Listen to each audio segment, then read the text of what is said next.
CET NMMS کے لیے حکمات کے اہم سماجی سائنس کی نوٹس کشت پنجم میں آپ کا خیر مقدم ہے۔ آج کا ہمارا موضوع ہے دنیا کی قدیم ترین تہذیبیں، اس میں سے میسوپوٹیمیا یا عراق کی تہذیب۔ میسوپوٹیمیا یونانی لفظ ہے جس کا مطلب ہے دو دریاؤں کے درمیان کی زمین۔ دو دریا فرات اور دجلہ ایک زرخیز میدان بنایا۔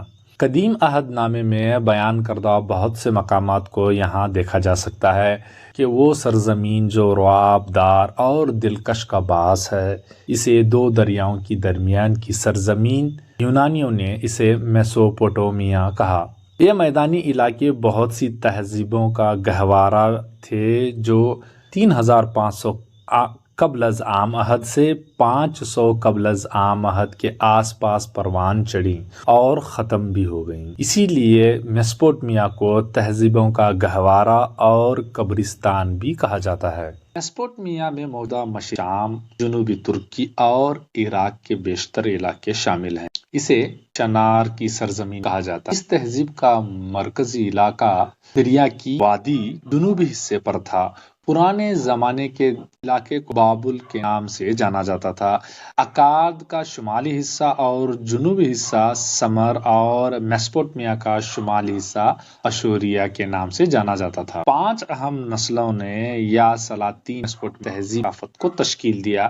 ان میں سے جو پہلا ہے وہ سومیرینز ہیں، دوسرا اکیڈینز ہے، تیسرا امورائٹس یا قدیم بیبلونیا، چوتھا جو اسیرینز اور پانچواں چالڈین یا جدید بیبلونیا۔ میسوپوٹیمیا میں رسم الخط، سب سے پہلے سومیرین نے رسم الخط ایجاد کیا۔ 30 صدیوں تک وہ تمام لوگ جو اس زرخیز وادی میں داخل جیسے بابل کے باشندے، اسیرین اور فارسیوں نے اس نظام تحریر کا استعمال کیا جس کو کیونیفارم یا کیونیفارن کہا جاتا ہے۔ شمال سے پہاڑی قبیلہ سومیرین جہاں سب سے پہلے یہاں پہنچے، وہ جو پہاڑیوں کی چوٹیوں پر اپنے معبودوں کی پرستش کرتے تھے، میدانی علاقوں میں آنے کے بعد انہوں نے مصنوعی پہاڑیوں تعمیر کیے اور وہاں عبادت گاہیں قائم کیے جنہیں زگورات کہا جاتا ہے۔ وہ سیڑھیاں بنانا نہیں جانتے تھے اور ان کے چاروں طرف ڈھلوان گیلریوں کی تعمیر کیا۔ یہودیوں نے ان کو بابل کے مینار کہتے تھے۔ اب ان سلاطین دارالحکومت، سومیرین کا دارالخلافہ ار تھا، اکیڈین کا دارالخلافہ اگید اور امورائٹس کی راجدھانی بابل، اور اسیرین کا دارالحکومت نینوا۔ حمورابی ایک بابل اور قابل بادشاہ تھا جس سمر کو فتح کیا اور 2123 سے لے کر 2018 قبل از عام عہد کے درمیان حکومت کی۔ میسوپوٹیمیا کی تہذیب کے سب سے بڑے حکمرانوں میں سے ان کا شمار ہوتا ہے۔ وہ ایک عظیم فاتح اور قابل منتظم تھا۔ اس نے محلات، مندر بنوائے اور بابل کو قلعہ بند کیا۔ حمورابی تاریخ انسانی میں اپنے ضوابط قوانین کے ذریعے زندہ جاوید ہو گیا۔ اس نے تمام موجودہ قوانین کو جمع کیا اور ان کی درجہ بندی کی اور ان میں ایک بار نیا اضافہ بھی کیا۔ ان کو ایک باڈی آف لا قانون میں مرتب کیا۔ ان ضوابطوں میں 282 قوانین شامل ہیں۔ تجارت اور کاروبار، حادثات، مزدوری، شادی اور غلاموں کو مرد اور عورتوں کے حقوق وغیرہ۔ یہ ضوابط سیاہ پتھر پر خوبصورتی کے ساتھ کندہ کر دیے گئے ہیں۔ یہ سب سے قدیم تحریریں ہیں۔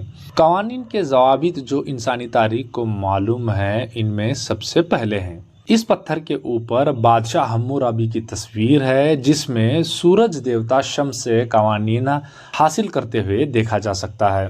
ضوابط روشن خیال، قوانین اور وحشیانہ سزاؤں کا مرکب ہے۔ بہت سے قوانین کی بنیاد ٹٹ فار ٹیٹ، آنکھ کے بدلے آنکھ کے اصول اور دانت کے بدلے دانت کے اصول پر مشتمل ہے۔ ان قوانینوں کا نفاذ سلطنت میں مساوی طور پر ہوتا تھا۔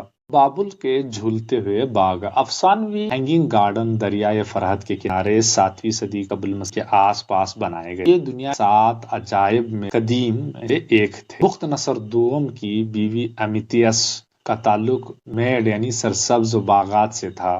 کہا جاتا ہے کہ بخت نصر اپنی تسلی دینے کے لیے یہ باغات بنوائے تھے جو اپنے مادر وطن کے پہاڑیوں کے درخت کے پھولوں کے خوبصورت ماحول سے اس نے سائنسی مطالعے کی حوصلہ افزائی کی، لیکن آگے چل کر 6 قبل مسیح چالڈین فارسیوں کے حملے کی زد میں آئے اور 200 سال بعد میں سکندر نے سیمیٹک لوگوں کے اس مقام کو یونانی صوبے میں تبدیل کر دیا، جبکہ سکندر کے بعد رومی اور ترک، اس کے بعد اس تہذیب کا زوال اور خاتمہ ہوا۔ جیسا کہ میسوپوٹیمیا پتھر دستیاب ہمیں مجسمہ سازی اور فن تعمیر نہیں ملتا، جیسا کہ ہمیں یہ مصر میں زیادہ تر عمارتیں ملتی ہیں۔ یہاں اینٹوں اور مٹی سے بنی ہوئی بہترین فنکاری اور مجسمے، ان میں سے عقاب اور دیگر جانوروں کی خوبصورت تصاویر کو مڑے ہوئے دیکھ سکتے ہیں۔ 4000 سال پرانی مٹی کی کتابوں کی، طالب علموں کی کاپیاں اور لائبریری میں لکھے جانے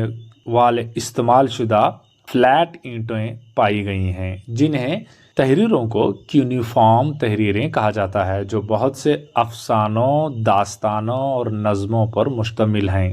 ان کا مشہور نظم گلگمش ایک عظیم نظم ہے۔